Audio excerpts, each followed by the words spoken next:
My name is Srikanth. You probably, if you are a speaker, then you heard from me, and if you were a delegate, you probably heard from Nadeem in terms of some registration and other details. As Nadeem has mentioned, this is fifth, and this is the agenda, just in case you missed it on your email. I'll start, in fact, I've done this in all summits, and I don't know whether every time I go on stage for the next summit, I always have this challenge that I should do something new. For those of you who are new to this event, all our event presentations are archived. So you can go to the previous versions of the summit and you can get those presentations. And what would be new this time around is that we are also video recording it, which means that not only you will have just the presentation, but also hopefully the YouTube or whatever channel we are going to create, you will have those presentations archived so that you could view it later, or you could share it with some of your colleagues and contacts, etc. Okay? So that's the new sort of flavor to this event. I'll go first, and as I said, I will talk more from a standards update. In fact, loosely speaking, what we have tried to do is that in the morning sessions, we have tried to keep it very technology focused. Also because of the fact that Bangalore is probably one of the Wi-Fi hubs in the world from a technology development point of view. Almost every Wi-Fi company has some center either doing R&D or doing some testing, etc. So it's a very unique case where we are in a place where a lot of Wi-Fi work relevant throughout the world is happening. Okay? It's not that common. Very few sites I can pick across the globe, maybe Bay Area, Shanghai, Taiwan, and then possibly Bangalore. So these 4 or 5 sites, maybe Israel. So these 5 sites, I think, probably do the bulk of the Wi-Fi work throughout the world. Okay? And what we have, Nadeem has just put up a list of companies who have been involved. In fact, I think last night he told me that he could count 80 different companies, representatives being here, which is, I think, a very significant move, because when we started this way back in 2016 at IIT Madras, we probably never thought that we would get to this level. We wanted to keep it probably some kind of an academic and maybe have a few industries there. So I think it's just grown organically, and let's hope that that trend continues as we move ahead. So the morning session is going to be more technology, and just to give you a flavor, I'll try and hopefully provide some new technology and standards update compared to what I've done over the last few summits. Satish from Nokia will talk to us about what's happening, Wi-Fi and 5G sort of, where is the union and where are new things coming there. Mani from QCA has always participated in most of our summits. 802.11ax, he's actually working on that, so there's no better person than somebody who's probably facing the heat of getting 11ax into market right there. Then we have a tea break, and we will, sorry, I probably, the sessions might maybe just a typo here, but post the tea break, that's not 1:15 as you can see, we will not have that long a tea break, trust me, okay?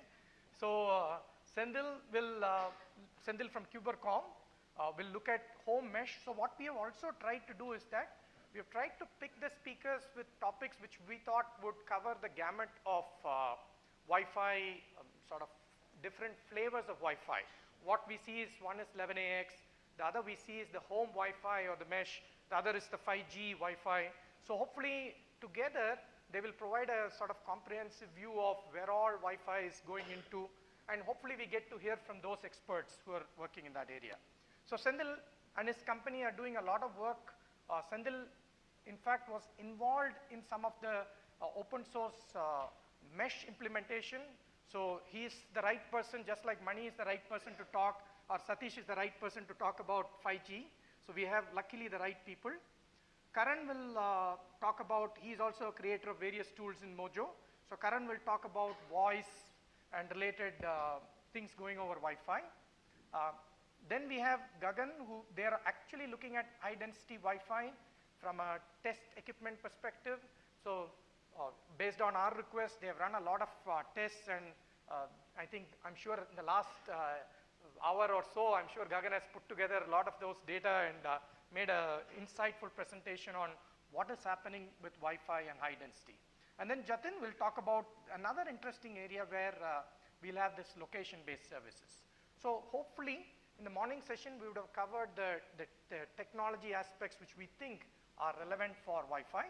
And then the afternoon session is going to be different in the sense that we are actually going to put all our intelligence to solving some of the pressing problems maybe. So BharatNet, rural Wi-Fi. So we have Paramjeet from WBA just possibly kicking off this whole session talking about certain initiatives from WBA. Manish also from Reliance talking about rolling out Wi-Fi. These may not be immediately relevant to rural, but just kick-starting the session. Then Professor Jalihal is here. He has worked a lot with police department in Tamil Nadu. So he will talk about the experience and possibly ideas of how we can use Wi-Fi and BharatNet for police communication. Sendil, another Sendil, who is his own startup, is a person who is deploying these mesh solutions. So it's one thing to talk about those, and the other thing is somebody who has a sort of a real life feel for what is happening. So Sendil will talk us through. In fact, if you go online, you can find his presentations in Battle Mesh and other places. So he's made his mark in a global community. We also have somebody from the government circle talking about their vision for broadband proliferation. And finally, we also, for the rural, though we talk about Wi-Fi and maybe related technologies, there are other pieces of the puzzle which need to be completed. So we have a very interesting presentation. Let me not reveal too much so that Mani Sridhar can talk about what Google's, Alphabet X is trying to do, where they have actually done some demonstration, okay? We also have the ThinkFest Awards in between, where the presentations of the 5 shortlisted members will be shown to you. 4 video, 1 person will be here on stage. And then finally a panel discussion which will talk about the rural Wi-Fi. This will again involve people from industry, people from the government, and so hopefully that will round out our day. We'll try and keep a very tight time check that we know Bangalore traffic, so 5 o'clock is our deadline, so we might slip just a little bit. So hopefully please cooperate so that we can all finish in time. And as Nadeem mentioned, we'll not have any introductions of speakers, no bouquets for speakers, sorry speakers, so we'll just get to the point and hopefully we'll be finishing on time, okay? So with that, I think I'll get started. Just a few pointers before getting started. Mic runners, who are the mic runners? So what we want to promote is a lot of interaction. So on 2 flanks you have Vignesh. If you're on this side, just put up your hand, Vignesh will come to you. Just put up your hand at the end of the presentation when it's open for questions. Or if the speaker is asking you for, hey, I'm okay for questions, I think we'll leave it a little bit open. But being a large audience, I think we will probably have the questions towards the end, okay? So thanks with that. And just to point out that you can log into Wi-Fi. You can take a look at it in the break. You will see all kinds of fancy wires dangling, and we have just connected these access points provided by Mojo. So these are the credentials.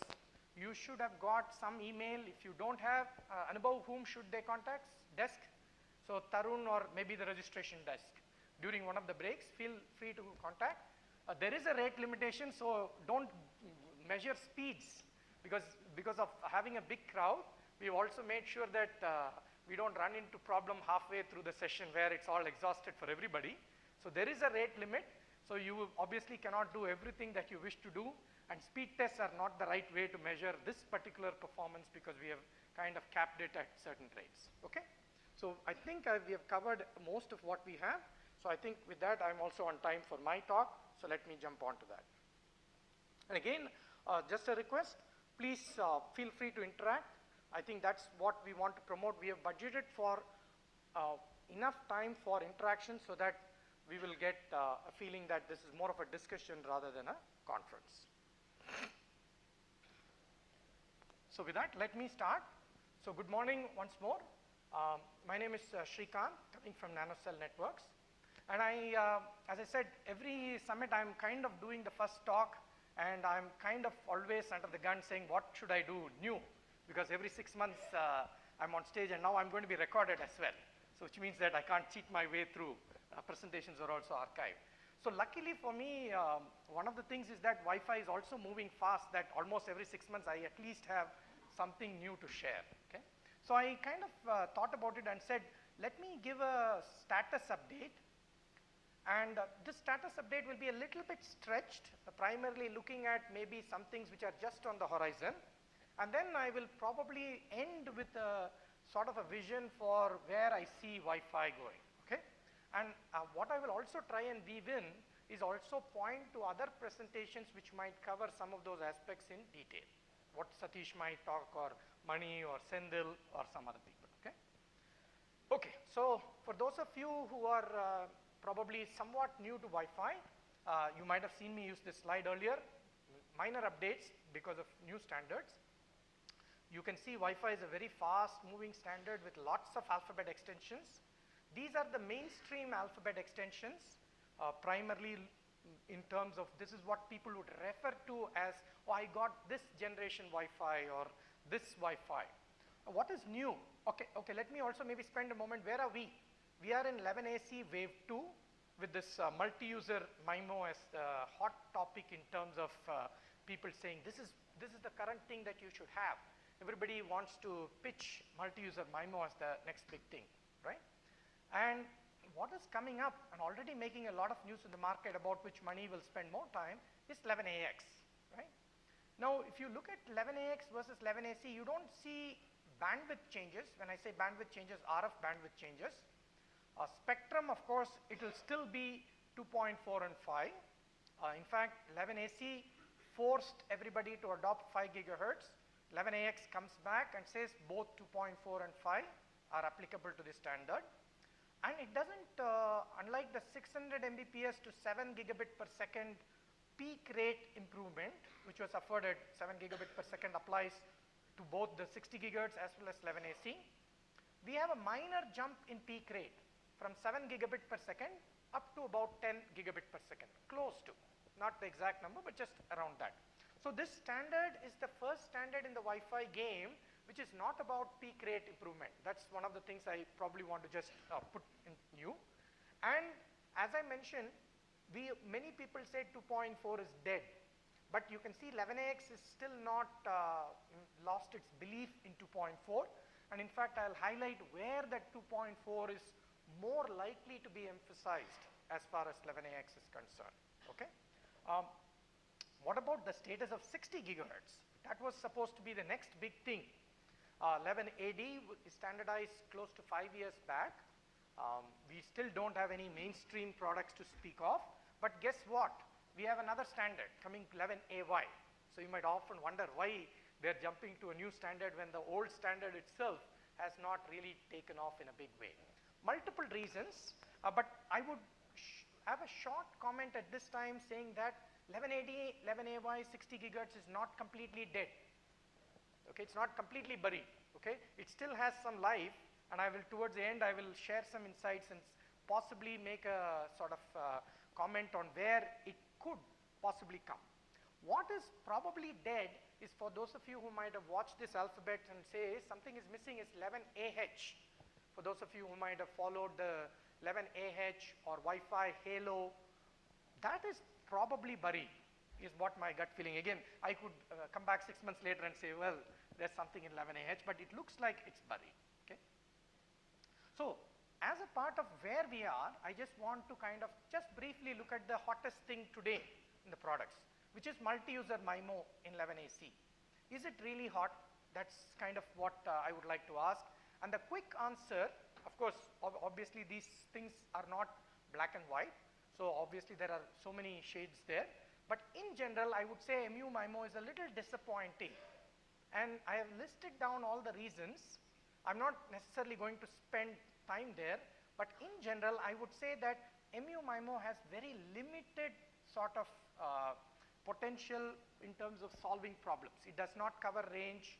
It does not cover, efficiencies of the whole process is a question mark, okay? And you need the right set of clients, which is a problem. We don't have enough MU-MIMO clients to justify an MU-MIMO 11AC, etc. So in one sense, I'm putting a dampener on the current hot feature, which is MU-MIMO Wave 2 is probably not such a hot thing as what it might have been marketed or talked to, okay? So when it came to 11AX, the overarching problem which was presented for the standardization was what we call as high density. HD. In fact, I mentioned that Gagan will talk more about what is the problem, and he will maybe give some insights of what they have found by experimentation. Alithia will talk about that using their own methodology for testing. So I'm sure he will have more data. But in general, what we have found after looking at the MU-MIMO feature in 11AC Wave 2 is that there are too many problems, which I have listed here. You can take a look at that. And that makes 11AC MU-MIMO not a great fit for the high density use case. You might wonder, what is so big about high density?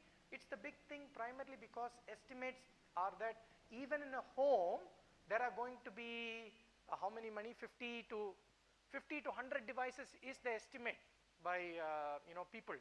So this is probably conservative because 3GPP MTC estimate is 200 devices per home, right? From the IoT point of view and so on. So it's no more a joke because people have multiple devices. People around us have multiple APs, all those things. So we are living in a very high density sort of Wi-Fi scenario. And unfortunately, 11AC multi-user MIMO quite doesn't provide the solution for solving that problem. Okay? I would say that was the #1 trigger for going into 11AX. So 11AX, if you ask one major thing that it's trying to attack, it is how can we do a better job of this high density which we are all going to face, whether it is in the home, whether it is in the office, or in a public scenario. Okay? Because Wi-Fi, I mean, not to blame Wi-Fi, because Wi-Fi never had this as a problem.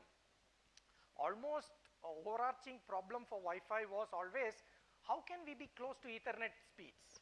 If you look at the history of 11A to 11N standardization, it was all about how can I get close to a wired network speed, because that's where in the initial stage that's what we were competing for. I would say 11AC probably did not have that pressure. So, but probably got carried away by that momentum of saying, oh, we should do that, get it to gigabit per second. And then it so happened that they realized that that's not the track where we need to go. We need to go on a different track where we need to support this high density, lots of users, lots of APs with lots of users. So how does 11AX solve this in a nutshell? In a nutshell, what 11AX does is parallelize transmissions to multiple users from an AP. That seems okay because we were doing downlink MU-MIMO, which was similar, but we have a few additions that we can do either MU-MIMO or OFDMA or a combination. All of these are possibilities. But more interestingly, and sometimes often in my discussions, people find this much more difficult, multiple users talking to the AP at the same time, which we call as an uplink multi-user. Okay? So that the combinations of downlink plus uplink multi-user, where we efficiently also convey the schedule along with the data, that becomes, I would say, the #1 feature as far as 11AX is concerned, right? Where we are trying to pack transmissions to and from multiple users without wasting all the times associated with accessing the medium. So that becomes the important stuff. Even including things like acknowledgements need to be carried efficiently. For those of you who know the nitty-gritties, 802.11 ACK is very important for the robustness of the protocol.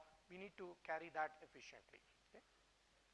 So in a summary, if I want to put all the things, after having given you a flavor of the top point, 11AX, of course, I would say the #1 would be this OFDMA and multi-user techniques.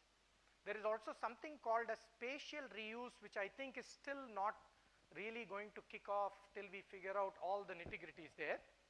Then what I mentioned that 2.4 is coming back in 11AX, and the reason is that we don't see huge bandwidth potential there, but we see a potential that IoT support can be better in 2.4. So which means that we will have an IoT class device, 11AX, which interestingly what it did was brought all features of 11AH, which is Wi-Fi Halo, which was devised specifically for IoT, but operating on a sub 1 GHz band. It took all those features and brought it to the 2.4, possibly even 5, but we expect that more IoT 2.4, especially the low cost, low power segment, will be parked there. Okay? So these two, I would say, are very important trends. the OFDMA multi-user, IoT support in 2.4. A few other things like how to make people buy new equipment, we need to give them some carrot there. A few other things for outdoor, etc., right? Now all this was done on a little bit of a fast track with respect to standardization, primarily because we had this LTE unlicensed camp breathing down Wi-Fi's neck and telling that Wi-Fi is no good for enterprise environments or service provider environments, etc. So 11AX is trying to kind of push back on that particular comment and say that, hey, we can also do a good job. And so that's where 11AX's focus is. Okay.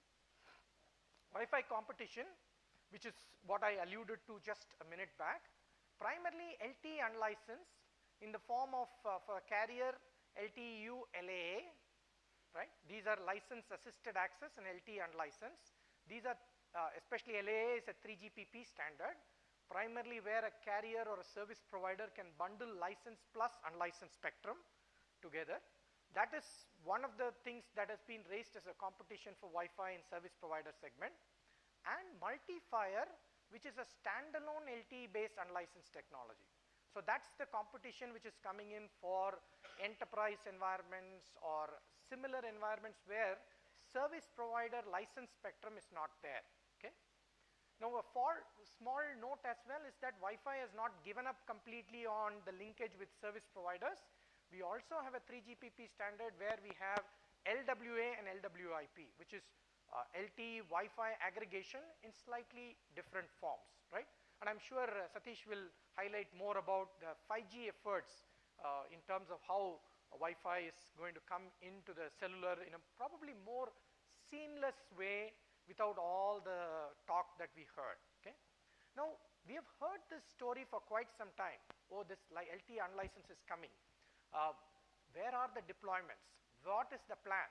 So I looked up GSM Association's data, and this is 2018 Jan data, where you can see that wherever you see those colors, these are either having one of those deployments which I suggested, LAA, LTU, LWA, LWIP, and the number of operators in countries like US tends to be larger than in some other countries. Okay. Now the same document from GSM Association also contains the various chipset announcements from both the carrier side, from the handset maker side, as well as the equipment vendor side's sort of announcements in terms of base station like products supporting these features. Okay. So this is the first time where we have at least found that in a global map there are a few places which are filling up. Still, I think it's a work in progress. I don't think it's right now Wi-Fi competition, but maybe if it's successful and if it proliferates, maybe it might have its impact, which we do not know as to how whether it can get to the consumer sort of market. Okay. Okay, so that's on the rates, feeds, and possibly some 11AX. Now I want to kind of quickly spend some time on other features of Wi-Fi. All of them actually have 802.11 alphabet extensions as well. Unfortunately, those alphabet extensions are not as powerful as the N and AC and AX kind of extensions, because these tend to be more of sort of interest to the developer and maybe a slightly smaller set of people. So security, of course, already quite, I would say, mature. QoS, very prevalent in products, not used as much effectively, I would say. I think Karan will talk about the voice specific stuff. So maybe there is something to be said about how we can possibly improve things there. It is becoming important, right? Because we are running Wi-Fi calling now, so it's very important. Mesh, about which Sendil will talk, mesh and WDS, etc. Very hot technology in the home segment. You look at companies like Eero or Plume or Netgear Orbi, or everybody is after that. Mobility, believe it or not, I was jokingly telling somebody that mobility is becoming important even in the home Wi-Fi products now, because you have multiple Wi-Fi boxes and people are doing a Wi-Fi call and moving from one AP to another AP, so mobility is coming there. IoT handling, definitely we have many vendors announcing products there. And this is a classical way by which especially enterprise vendors differentiate it, doing all kinds of fancy channel selection, power selection. You'll hear the word band steering. All these things bamboozle people into, saying that Wi-Fi is under control, when actually it is not so easy to control, okay, especially the client side. And of course, Jatin will talk more about the location and application. This has been an ongoing area, probably going to mature in the next few years. So let me start with this. Why do we need multiple APs at home? Very simple, that we probably saw an opportunity where Wi-Fi was becoming extremely critical. People wanted better Wi-Fi signal, especially 5 gigahertz signal. Running wires, power line, all that has been tried, not scalable. And luckily, I think it just so happened that 2 radio and 3 radio access point chipsets, which came into the market in a big way, enabled people to position those products and make this wireless backhaul very, very easy. And so you have all these 2-box products, 3-box products, and as you know, Plume puts out a small mosquito repellent kind of an attachment which you can just put it in your plug point, okay? So that's the extent that we will possibly have every room having its own Wi-Fi access point without the user having to worry about the backhaul, no wires, etc. And the user equipment will seamlessly connect to the right AP, mobility for handling Wi-Fi calling, etc. is coming, okay? So now comes the next question is, all these RRM, band steering, etc., which have been announced by various vendors, how are they going to now kind of manifest themselves, given that clients don't support those features? Clients have a mind of their own, and APs think that they can control the client, and it's not happening. So Wi-Fi Alliance recently has come up with 2 programs called Multiband Optimization, the other called Optimized Connectivity Experience. And the idea is to basically allow the AP and clients to coordinate and do a nice job of all the features that we are talking about: band steering, association control, handling mobility, and new things as well, okay? So these 2 programs are on the anvil. Both certifications are open now as of today, and we are just hoping that with these certification programs, things will be a lot smoother in a multi-AP environment. Remember, multi-AP environment is not just relevant to the enterprise, it's coming to your home, okay? It's been sold very well in the home market, okay? So do we need new IEEE standards? And I said that there are other alphabet extensions which are hiding. And of course, some of you who have been working might know 11K handles all the radio measurements. 11V allows you to go push clients to the respective access points. 11R for moving fast.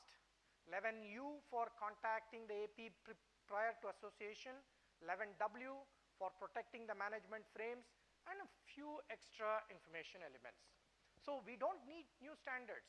In fact, a lot of these standards were gathering dust, and MBO and OCE are trying to use them because there is a market, and they're trying to match the sort of market needs with the existing standards, okay? So we are hoping that now with these initiatives coming to both enterprise, service provider, as well as home market, we'll have a better sort of multi-AP coordination along with the stations cooperating, okay? Last note is that OCE does not just stop with that managing the multiple clients. One of the problems that people have faced is that when we enter a new AP, we take a lot of time to connect, especially the entire process. So OCE, as one of the optional initiatives, also allows this fast initial link setup, where you use just very few frames and you're quickly ready to get on with Wi-Fi, including the DHCP address. So which means that you have a quick way of getting into an access point, transacting for that very short while that you might be actually in touch, and then move on without spoiling the show for anybody, okay? And final note on 60 gigahertz, where are we? As I said, it still hasn't died completely. So where has it not died? So people like Facebook have kept it a little bit alive, primarily for backhaul. So if you're interested, you can look at Telegraph from Facebook. Some of you might be aware of that. similar initiatives are there with other people. It's still, nobody can consider that as a success. But lots of interesting technologies have been used, mesh and other things have been used in Terragraph. And the hope is that someday, somewhere it might kickstart the whole 60 gigahertz. Interestingly, there are some high-end device makers who are interested in 60 gigahertz primarily for some VR kind of applications. So we don't know whether they'll be successful. If they are successful, I think it'll open up that 60 gigahertz sort of area and make it more robust, stable, and so on. Okay. So as I said, it's not dead, and there is a new standard which is addressing some of the lacuna in the old standards. So I think we should just keep an eye out whether 60 gigahertz will come to market. Well, how is the AP evolving? Of course, station is also evolving, but probably AP is doing a lot more from those old days of one stick antenna to so many fancy antennas, doing so many things now, whether mesh, IoT, etc. I think Senthil will talk a little bit about what they are providing for some of their customers, and I'm sure many guys are trying to do this and differentiate themselves. And finally, I'll end up with this. I put up this slide when I was talking to some vendor last week, and I was in US where Trump was saying, how can we make America great? So I said, okay, let me also put what we need for making Wi-Fi great. Of course, 11AX for all the use. Don't forget that IoT could also be a use case. Multiband optimization and OCE, hopefully coming to your home as well. No more low rate beacons, probe frames. 11W, I don't know if you have heard the recent initiative of Wi-Fi Alliance, WPA3 is coming, which will clean up the security even more. Multi-AP mesh interoperability is coming. And what I forgot to add is maybe a small box where I say 60 gigahertz, so that I give you a flavor that it still has some life. Okay? So with that, my time is up. So I think I have 5 minutes of questions. Since I'm monitoring time, I'm kind of okay. So any questions, happy to take. Please get that. And you can raise your hand, the next person can be there. Hi Srikanth, Anand here. Thanks for the knowledge. One question I have is, you have spoken about low power consumption in access point, which seems to be one of the bigger challenges when you are doing at high density deployments, right? Looking at switches all over the place, the power Ethernet cables and internet. So do you have any work on that? So as of now, there is no standardized move for the low power implementations on the AP side. In fact, if not anything, and Mani may be a better person to answer, 11X AP will generally consume more power than a comparable 11AC AP. Yes, but yeah. In enterprise world, they are still doing the WoE based.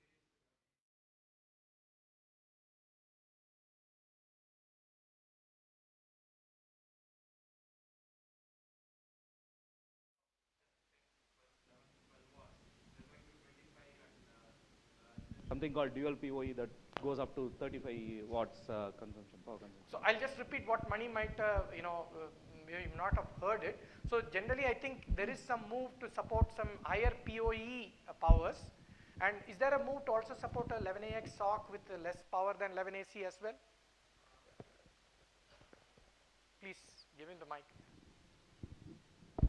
I don't think that is currently in the plan, because the move is over increasing the bandwidth, increasing the range rather than decreasing the power consumption.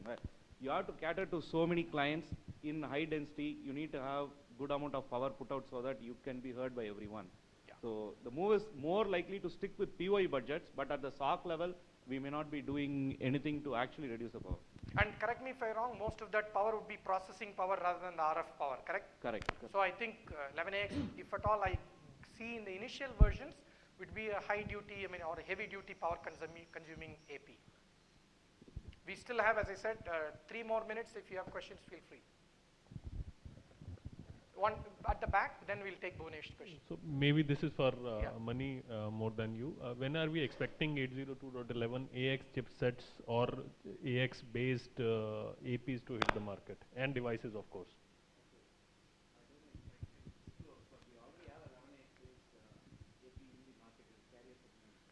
So let me answer that, Bhuvnesh, so that we don't put money in the spot. From public domain information, AP vendors have announced 11AX APs for this year.